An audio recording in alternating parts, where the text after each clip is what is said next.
The battery just died on this BMW.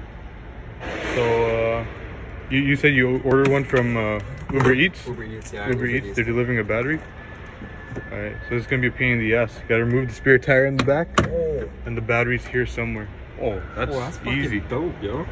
So I guess the battery's under this over here. That's what holds the spare tire in. So we gotta remove all these bolts, take this piece off, and the battery is under there, as you can see. That one there, and that one there.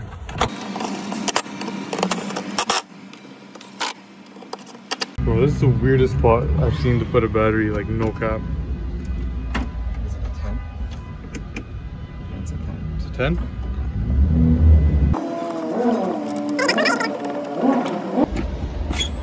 Is that a 10 too? Yeah.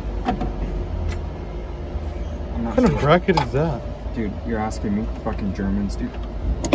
Holy dude. Holy fuck.